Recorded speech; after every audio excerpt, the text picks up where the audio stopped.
I just want to say this is sort of like how the sausage is made, and by watching this may ruin the magic of the music to you, so bear that in mind. Welcome to another behind the scenes video. This time we're doing the Time Collection, parts 1 and 2. Originally I was only going to do one part, but I thought if we're going to do one, might as well do the other. Inspiration for this album originally came from a photography session. I was out in the forest in the late afternoon, and as the sun started going down, I started playing with longer shutter speeds. So you get these nice, cool trails, and after I was looking at them, I thought, wow, this looks really moody, and I really was enjoying them. And so, yeah, I can't remember all the details in terms of how I went from there to the Time Collection. Obviously, the shutter speed just came into it. And then I just started brainstorming what I could do in terms of time. I don't think originally I was planning for a 2-disc release. It just, the music kept coming as I was working on it. So I just said, well, I'm not going to stop. So we'll start with the first track called Illusionary Progression.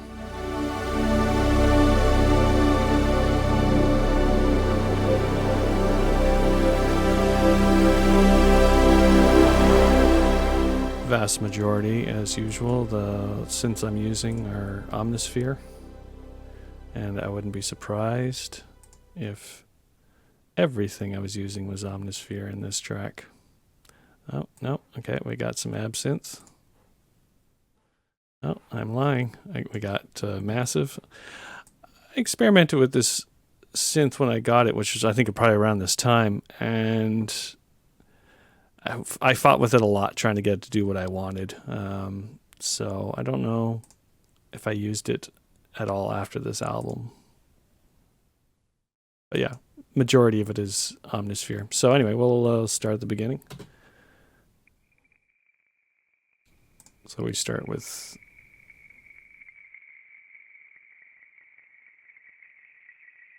these fun sounds. So let's see what we got exactly. We've got a flanger, some delay, and of course reverb. If we listen to it on its own, still has a fair bit of fun effects going on in here.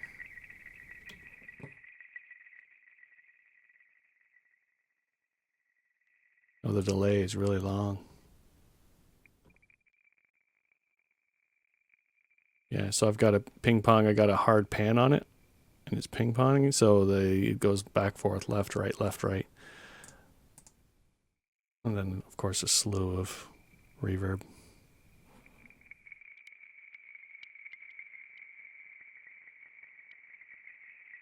And then we go into the bass that comes in here.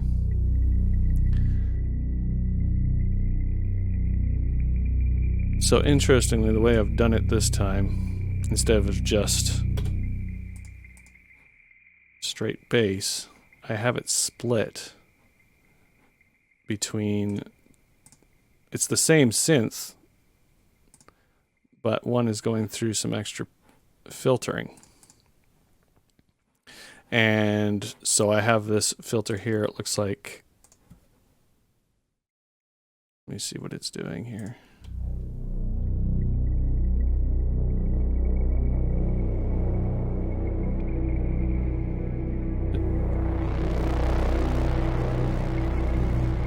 So that big swell there, that's the mod wheel, that's a modulation wheel. So that's something that I'm doing directly within Omnisphere, which is probably just cut off.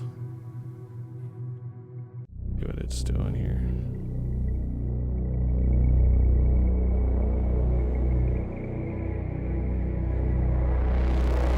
Is it here? Oh, there it is.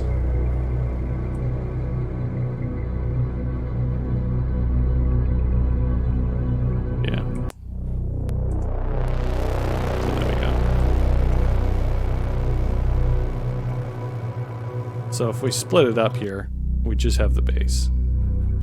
Sorry, let's just play that alone. So the bass is just doing its own thing. It's not even going through any effects. Just, that's all it's doing. this additional part is what's doing all the fun stuff. And so you can hear I've got no low end there.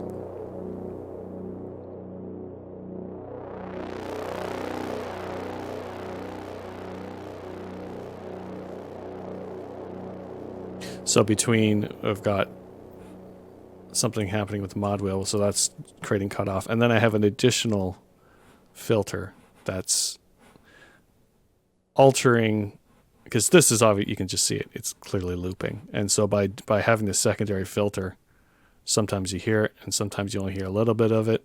So it's just to hide that looping, basically. So we'll take a close look at what cosmic debris is doing exactly. I think I've used this patch numerous times.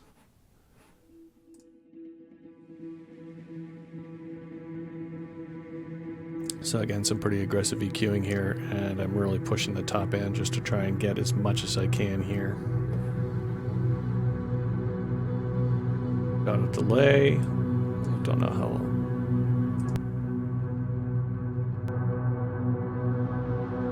Curiously, it sounds like there's already a delay going on in here. Oh, no, there isn't. Oh, no, there is. So I have multiple delays happening. Of course, now it's delaying that change I just made. And then I've got this tool here, which is essentially crushing. It's different from an EQ. It essentially crushes at different frequencies that you want. And if we play it here, and I'll just bypass it just to give you an idea. So it's to get rid of that really muddy low end. It's just going a little too much. So that's what that's happening there.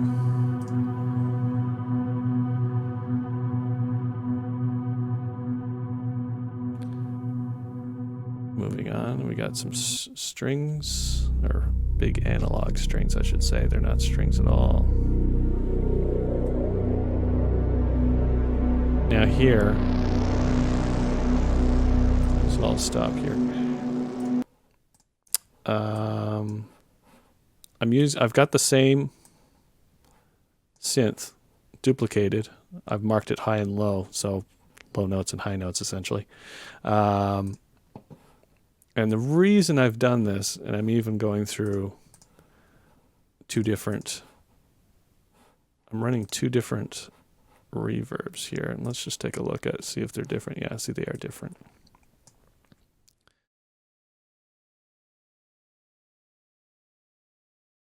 So yeah, so you can see the higher, I've made a number of changes between the high and low notes essentially, even though it's the same patch.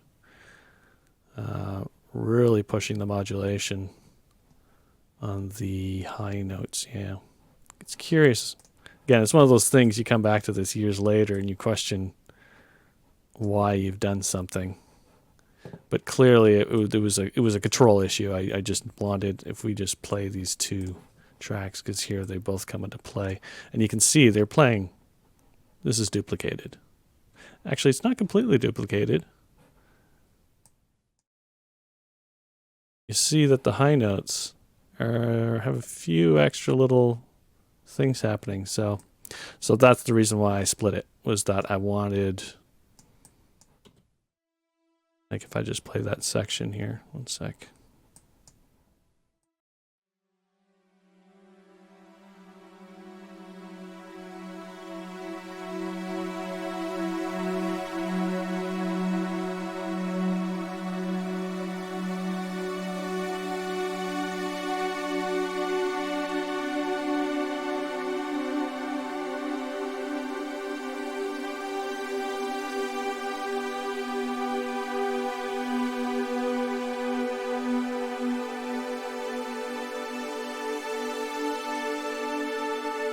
So yeah, again, some minor differences. Something you'd probably, it's one of those things where if I was to go back and just play this, I mean, I've got octaves happening essentially here, right? So if we look at the no notes, we're between 4th and 5th octave, and here 5th and 6th octave. Yeah, it's again, it must have been just a control issue, or I just wasn't getting the sound I wanted by just playing regular octaves. So I really split it up and changed the way the reverb is just to get exactly what I wanted. Interesting. If we go back, I realize I've jumped ahead a little bit. The song is in 2 parts. So you have the intro here, and here from this point to this point, so from the beginning to about almost 6 minutes in, we're on one key. It's just this one bass playing the same note throughout, and I'm just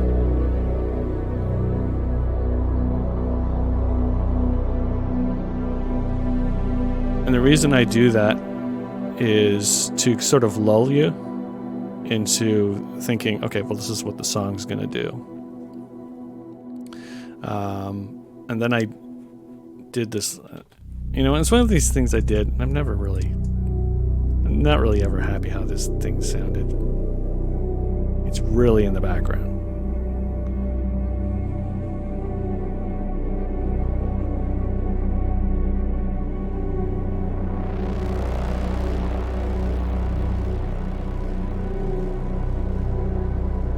I just wanted something really subtle, so that in future listenings, if you were to listen to it again, this signifies that the change is about to happen. So it just creates a bit of anticipation, because as we come in here, and this is the first time I bring in these high strings, so they really sing.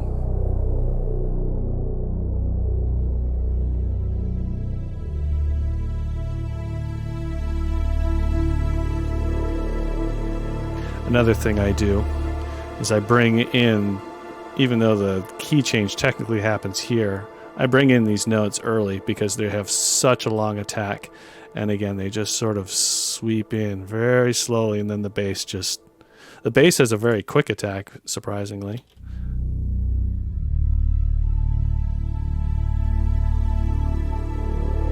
But again, it's what I wanted. And so for the rest of the song, you have these quite a few key changes, and again, by the end, it's we got this last bit here.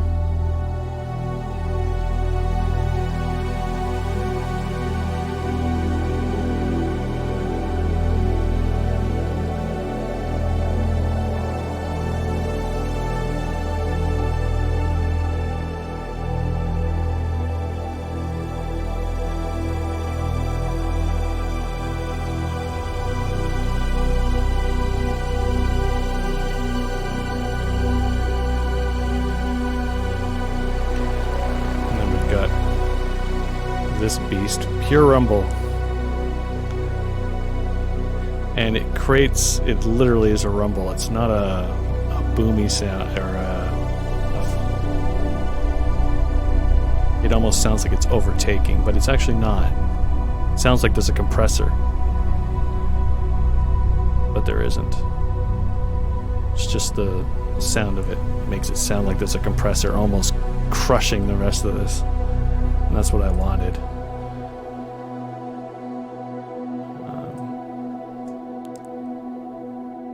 So yeah, that's that first track. We'll move on to the next one.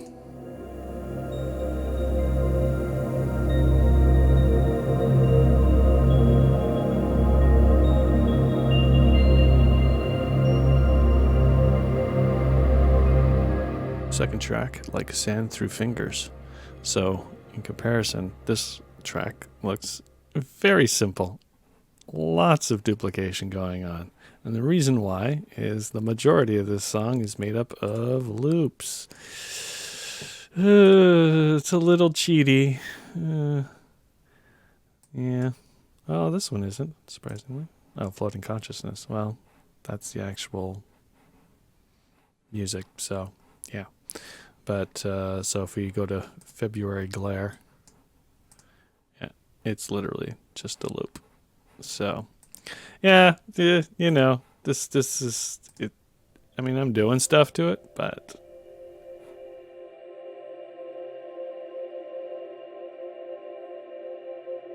we listen to the original.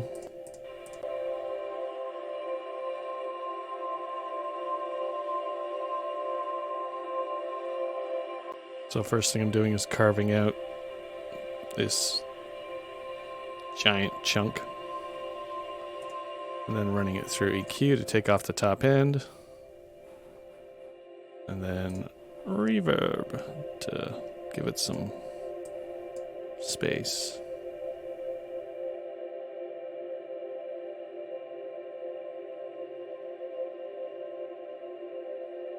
These loops are really old. They're from the original Atmosphere, which was from the early 2000s.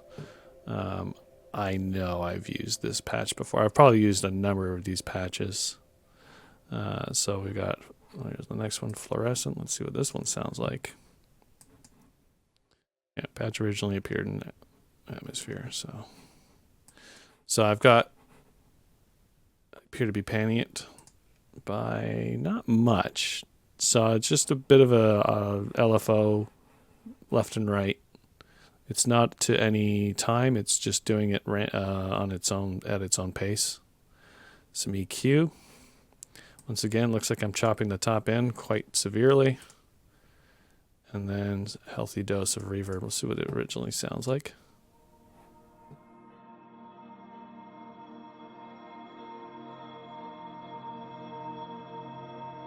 So we'll see what the panning does.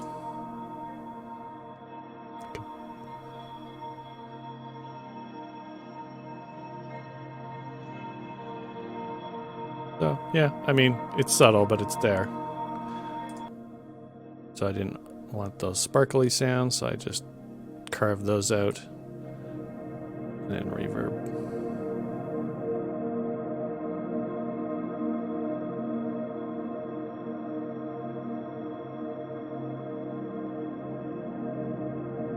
Third loop. Insects on ice.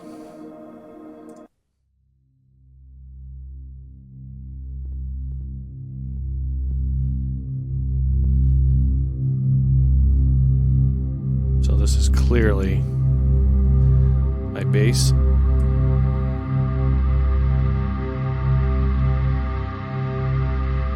It has that high end. So just reverb on this one. No EQing at all. And honestly, with the reverb off, it does not sound that different. There you go. It's pretty straightforward. So we got next one here, wooden bark beetles. And I write hiss in here, and secondary hiss. So this is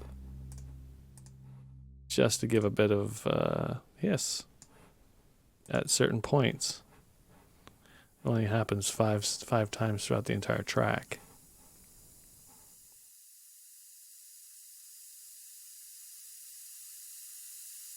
And again, just some reverb, really long tail, 45-second tail. Completely wet, no dry signal coming in there. You're not hearing any dry signal. It's just the reverb, just stretching that hiss. And I've got secondary hiss, which is probably just going to be the same thing in a different coming in. Oh, there it is. So yeah, they just work in tandem. That's pretty loud. Chances are I turned that down in the mix when I was doing my mix and master, but you know, might as well get something good to work with and then turn it down. Better to have something too loud, turn it down, than have something too quiet, having to turn it up. So, and then the last part, which is really the meat of it, I suppose. Just these arpeggiations. And this looks like I did this live. Yeah, I was just... Oh, the arpeggiation. Yeah, that's all it is. So it's just, it'll randomly take whatever I'm playing at that moment.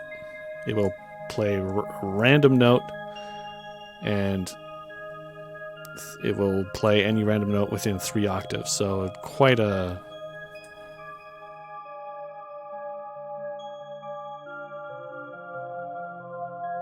But as the song progresses, I start pushing it lower and lower and lower.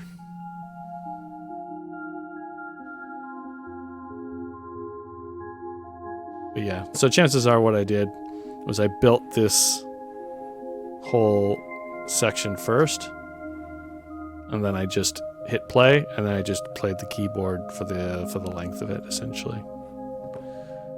So yeah, it's a nice sounding track, but some of these loops sound great, but I really, again, it feels like cheating, so I try to withhold using those on a regular basis.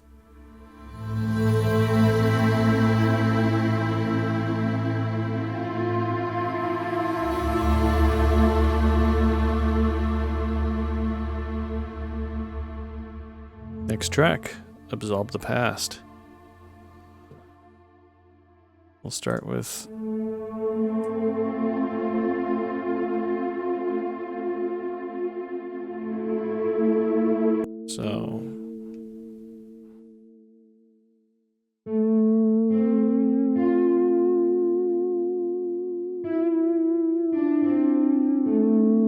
sounds pretty lame.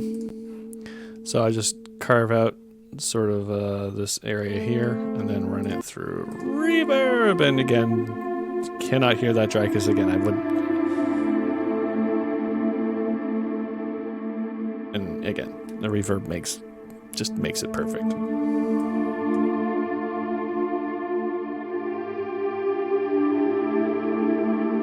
Then we move into jazz guitar finger A.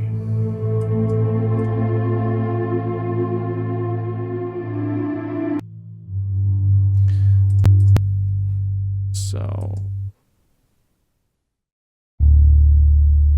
yeah. Man, just complete hard on and off with the amplitude there. So I'll start with some reverb. Again, we're not hearing any of the dry.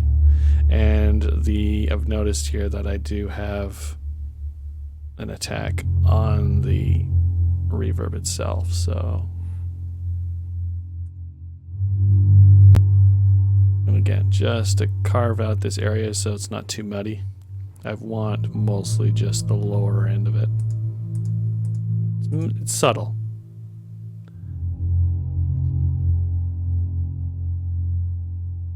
But it's there. Move on to the third part. Fairies plucked harp.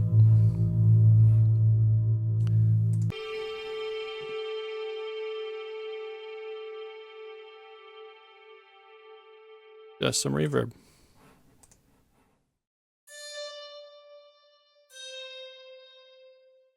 So it sounds like I've got, yeah. So it's just each time the key hits, it alternates between left and right. You run it through reverb. So yeah, see the dry is quite low, about -18. But okay, I've turned the wet down. Clearly I thought the whole thing was too loud.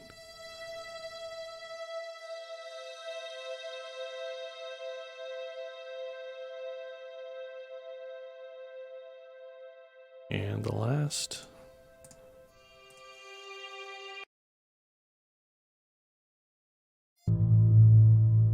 That's not right. There we go.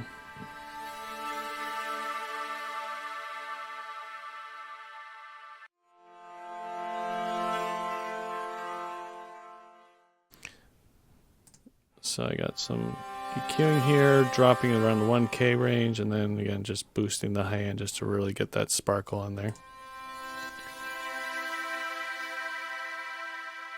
You will note that, and I mean this is pretty common with any of my stuff, the reverb will always be cut off at the top end, generally the bottom end too.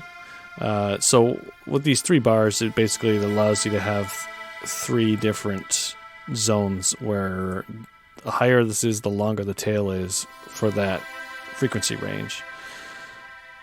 So here, so from 500 kilohertz to about 4 kilohertz is where the majority of the action's happening, and then above that it's much shorter, because if you put it too high you get stuff like that. And, I mean, I'm exaggerating of course, but you don't want that. Well, sometimes you might, but generally you don't. So that's something to keep in mind. Most reverbs allow you to do that, either with a cutoff or allowing you control the actual length of the tail based on frequency. Very nice.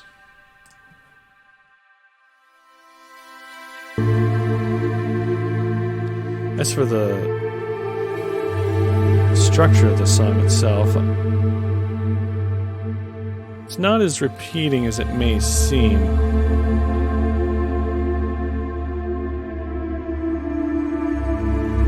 It's very similar. The main part here, this guitar,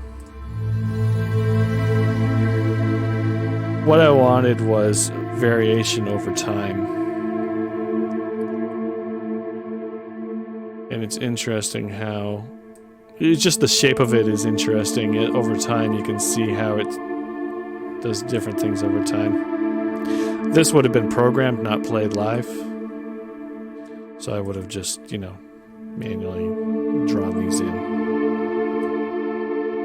Actually, maybe I would have played some of this and then edited it, because it's too clean for me to have been played it. So, but these little grace notes, that looks something I played. So I guess it's a bit of a hybrid. So yeah, I probably played it live and then edited the heck out of it afterwards, because this looks too clean for just purely live.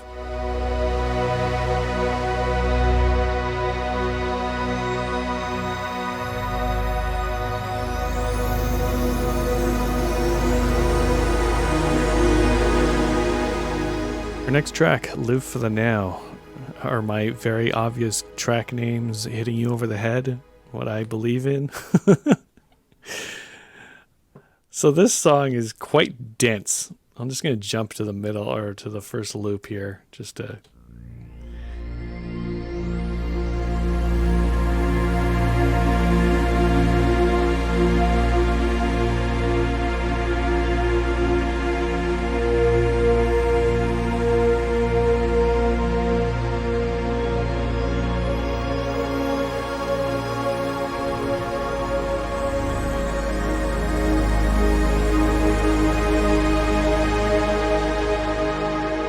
very dense, and I would have definitely done some additional EQing in the mix phase, which I don't do in FL Studio. So we'll start from the top. Oh, interesting. Massive again. All right. So what does this sound like?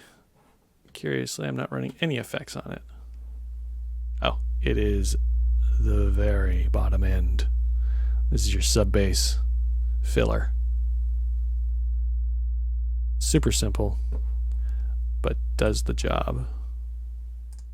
Why it's called why the patch is called Apologize This? I have no idea. Blade Runner strings. Well, we all know where inspiration came from for this one, I guess. Massive again. This whole song was made with Massive. Okay. I'm really surprised. I just remember really fighting with this synth, and I honestly... I clearly was trying to just try stuff with it. But man, I know a lot of people use this synth, and there's nothing wrong with it. It's just I never took the time to properly learn it. And I was just like, okay, well, this is what I want to do. And so I would just search online to like, how do I do this? Like, how do I control it? It just made me, I remember being frustrated with it because I was being impatient with it, not properly doing what I should be doing, and just really digging down and learning how the whole thing works. But anyway, so just got reverb on here. Let's see what it sounds like without the reverb. It's a really nice sound.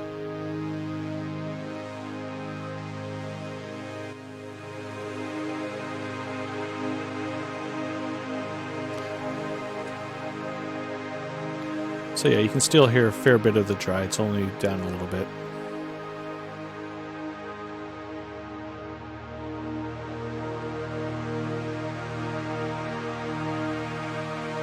Once again, I've got an attack on the reverb just to... By doing that also, by putting a long reverb, a long attack on the reverb, it allows the original sound source to sort of peek through before the reverb takes over. And it creates sort of an interesting, I don't know, back and forth. Anyway, that's a nice patch. Move on to whatever that padan? I don't know.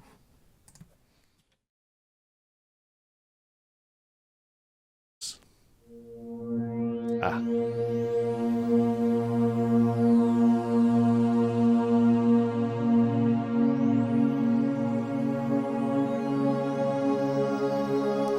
Let's see what this sounds like out of the box.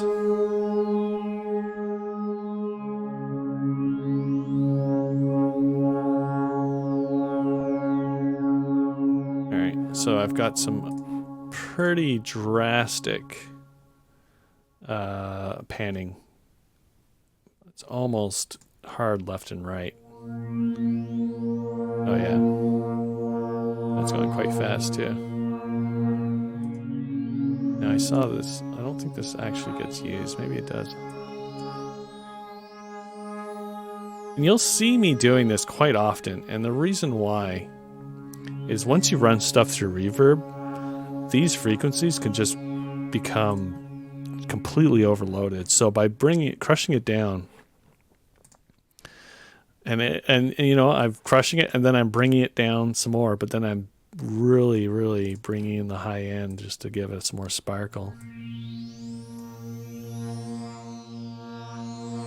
So I'm really emphasizing this because once you run it through reverb,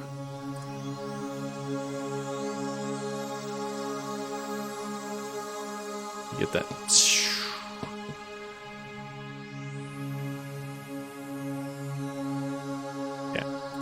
Fun stuff, fun stuff.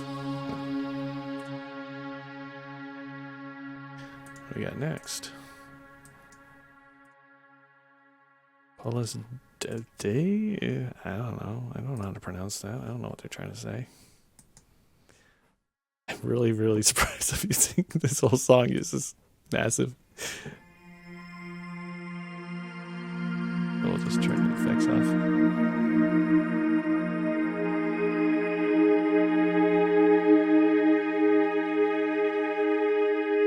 Kind of a nasally patch, so I'm for sure, yeah, I've got a huge dip, but I just don't like that nasally sound.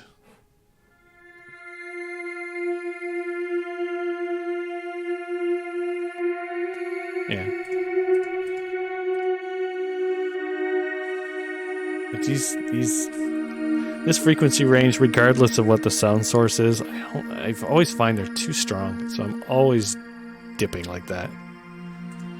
So I've got another panner. This one's less drastic. And it's probably going at a different speed. So it's just you have these two synths with panning back and forth, but they're all panning back and forth at different ranges and stuff like that, or different speeds. So you just get them floating all over the place in the soundstage. So yeah, I like doing that a lot. Sorry. So we'll turn on the EQ. Again, I want that sparkle in there, so I'm really emphasizing that. And then reverb to Smear it all together. The dry actually is at unity, and the reverb's actually turned down in this case. It works.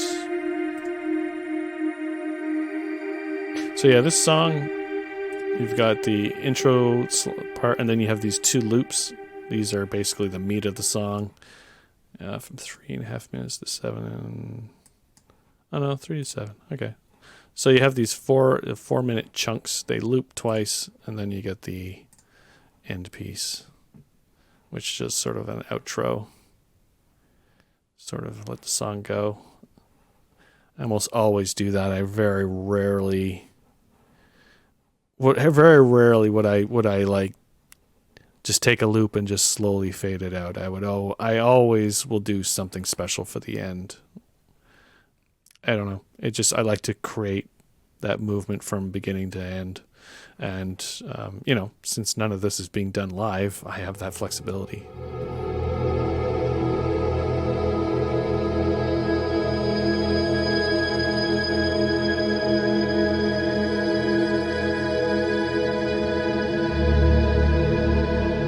Next track, Brave the Future.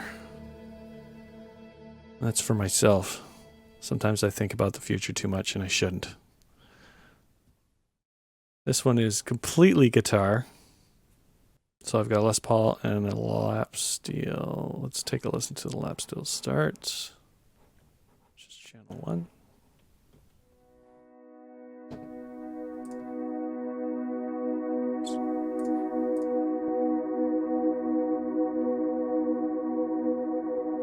So when one reverb isn't enough, apparently you need 2. Let's take a see what this sounds like out of the box.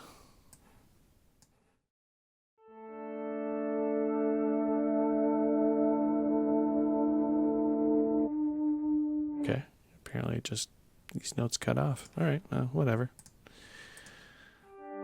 Some subtle EQing, nothing too drastic. A delay.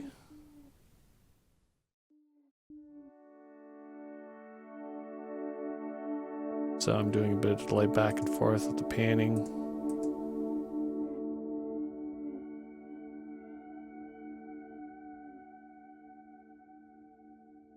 So I've got one reverb.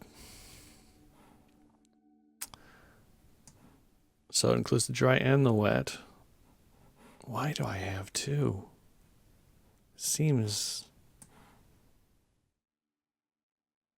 And the second one, the decay is, 45 seconds.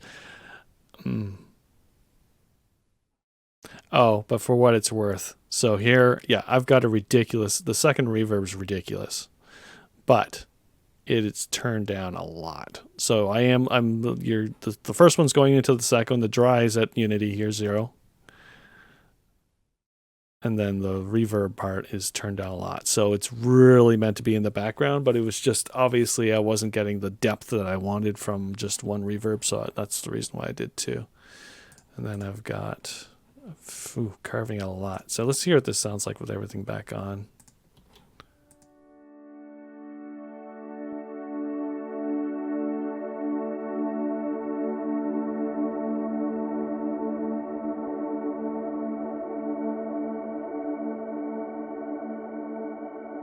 So yeah, big smear. This clearly is not doing as much as it looks like it is.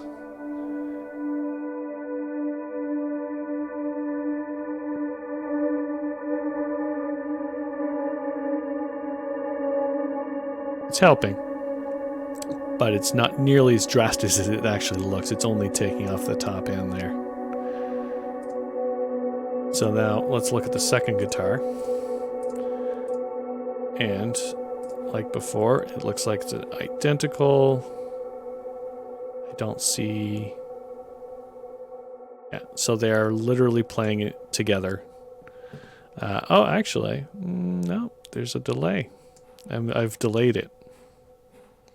They're playing the same notes, but not perfectly in sync. So let's see what that sounds like.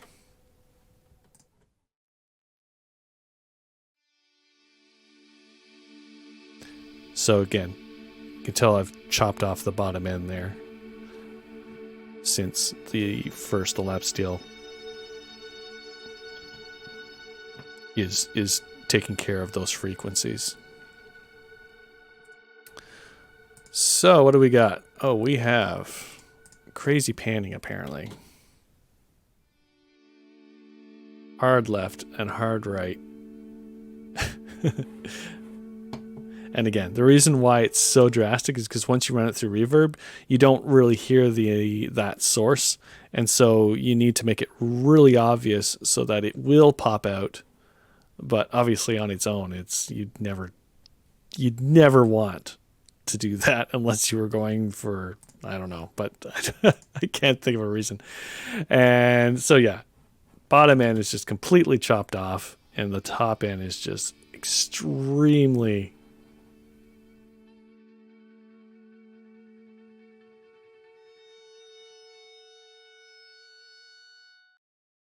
and now I'm doing the same thing again and I'm probably, yeah. So it looks like I'm using the exact same settings for the reverb, these two sets of reverbs. And, you know, it's one of those situations where if you wanted to, instead of having two sets like that, like here and here, you could, after you've done your initial EQ and the panning and whatnot, I could have run this to a submix essentially and just had one set of reverbs for everything. The nice reason for doing that is if you make adjustments, it makes adjustments for everything. Whereas if I wanted to make an adjustment to this reverb, I would have to do it again for this one, even though they're identical. So, yeah, I guess I was just being lazy and didn't feel like doing the sub channel. Now, the only other thing is I am doing some additional essentially EQ work after the reverb, but only on one and not the other. So I guess in retrospect, no, I guess this is really the way I should have done it, having it separate. It seems weird, but yeah. But anyway, once we have that reverb on, the two reverbs. And again, I love this high note, what it sounds like to the reverb.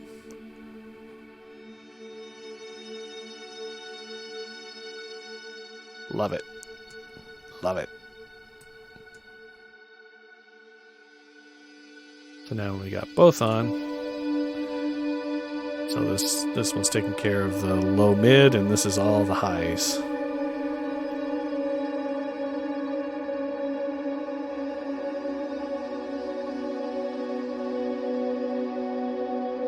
Then all we have left, so yeah, this would have been all programmed. All this melody here, definitely programmed. This was not done live. And so all we have left is just this simple bass.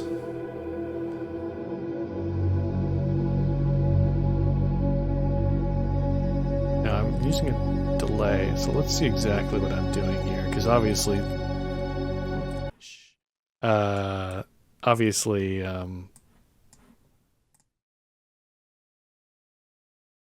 sorry.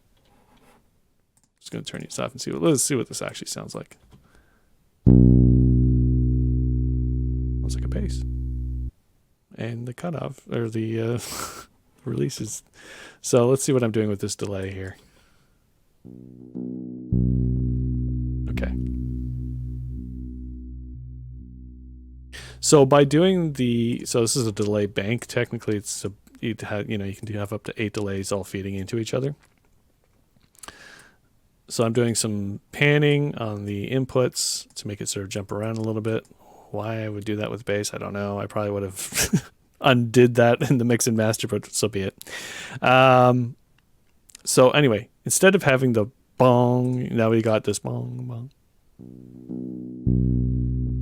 So it's almost like ramping in or like a longer attack. So when I run it through reverb,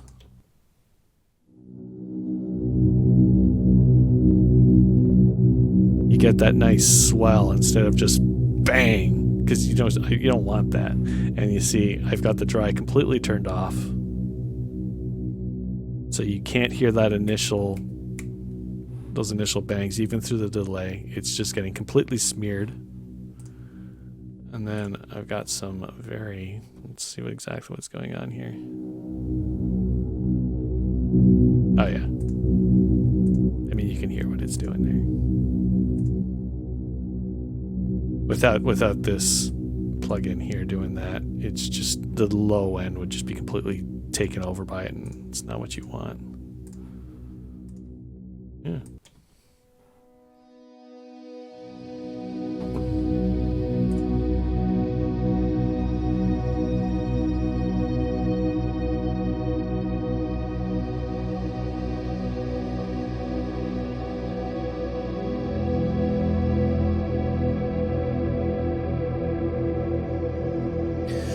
So this is, I was experimenting more. I mean, I've loved ambient guitar for years, and obviously I cannot play a guitar.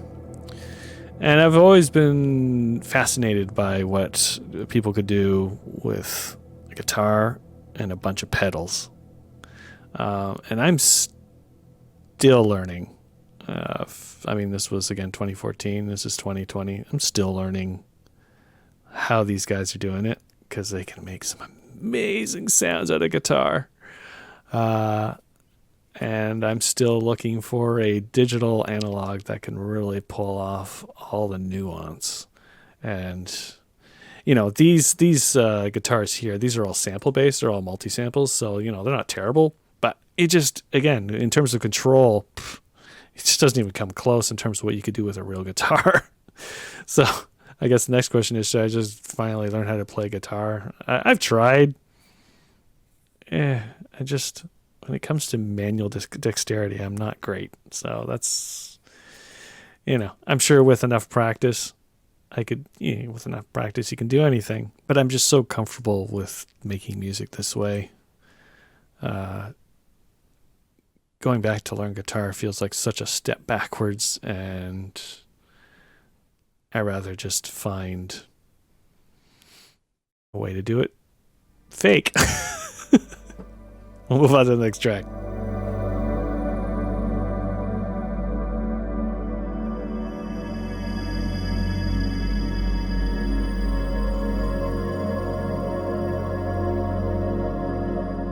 And for the final track of part 1, Aetas. So this one uses a number of loops again, much to my dismay. They're so fun to use, though. So we'll start at the top. We got 2.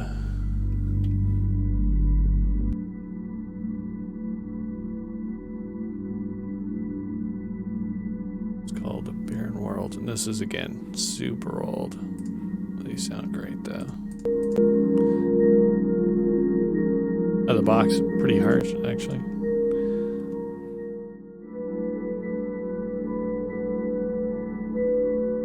So really chopping out just most of it.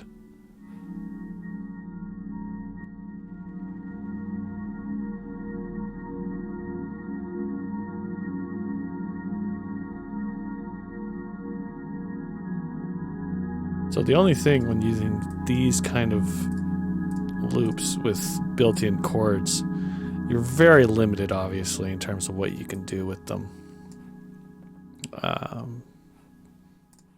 So that's one drawback. We'll move on. We've got this chorus pad here. So that's not right. There we go. Just using a simple reverb. And honestly,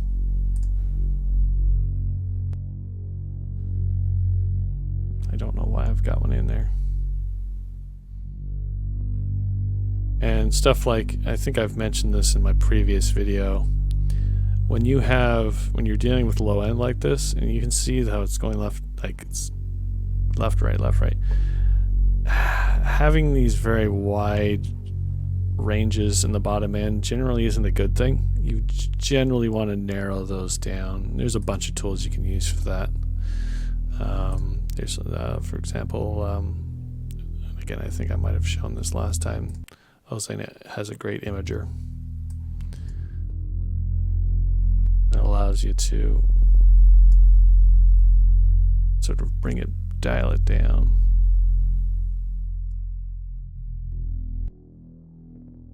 It's fine for this. Like for this, I might take it down like that and just not make it completely mono, but mostly mono. And then everything above that, which isn't much.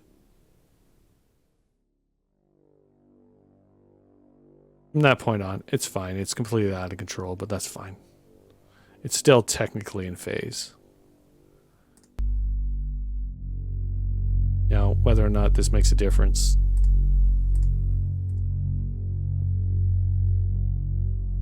it's more of a headphone thing. On speakers, you probably won't hear it at all. But it's sort of just a best practice kind of thing to do. And it's entirely possible I actually did this narrowing in the mix and master. But I don't know for sure. I'm just going to leave it on just because it's easier on my ears because I am using headphones. So yeah, simple bass. And then the next thing we have is something called Phantoms. I don't know why it's just communicated. Clearly what happened was I was playing with different patches and then I was digging deeper and decided to not use whatever this was and use this sound source instead. What does it sound like?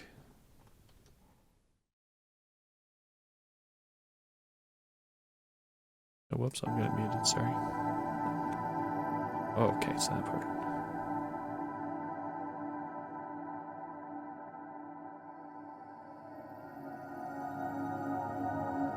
So again, it's not a...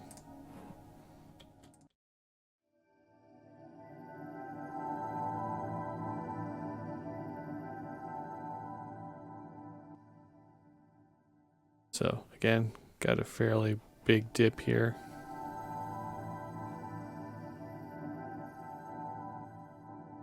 Subtle, but it's there.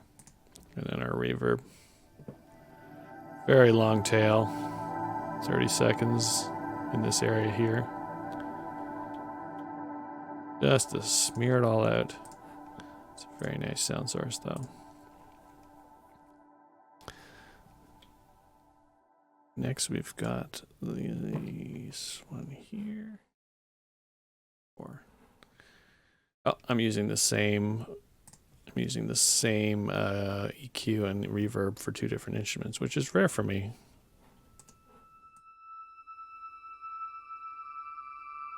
Almost want to say that might have been a mistake, but I mean it works, so it's fine.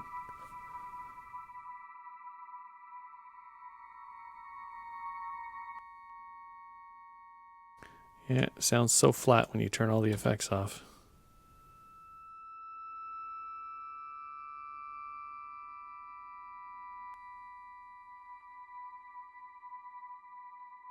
Yeah, beats in the bowl. I think this is just sort of a accent swish sound. Yeah, again, sorry, I've got it all muted. There we go.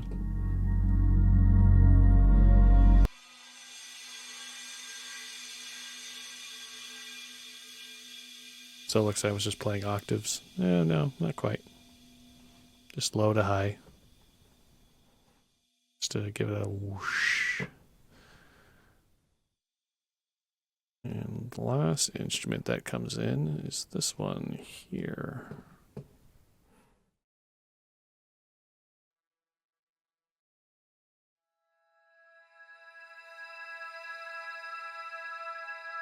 And once again, I'm playing it out of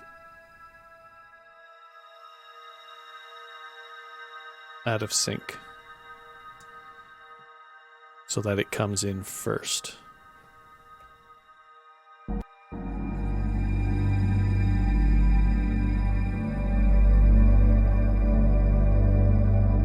still playing while this chord is still playing.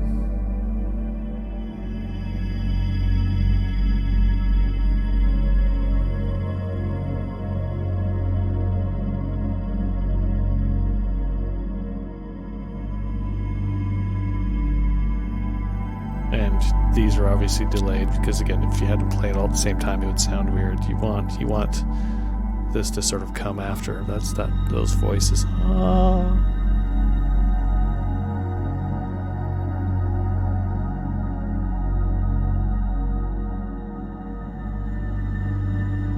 Super simple song, though.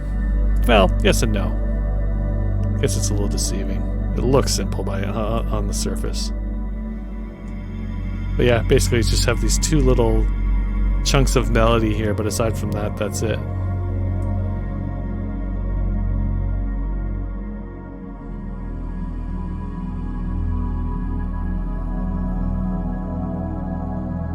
Yeah, this is trying to see where the loop is exactly.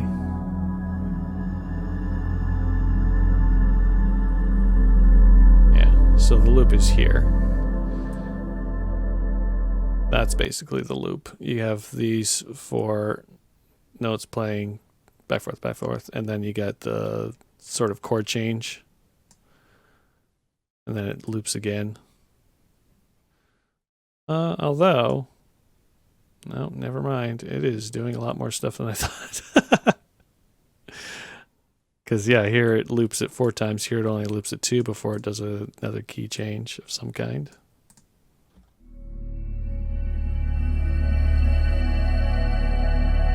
So yeah, again, on the surface it looks like it's not really doing anything, but it's doing a lot more than it looks. And you just have, and then at the end, I just have this repeating notes, and I'm just doing slow fade out across that. And again, I would do that when I'm doing the mix. I think I was still using Adobe Audition. Oh no, I definitely was at that point.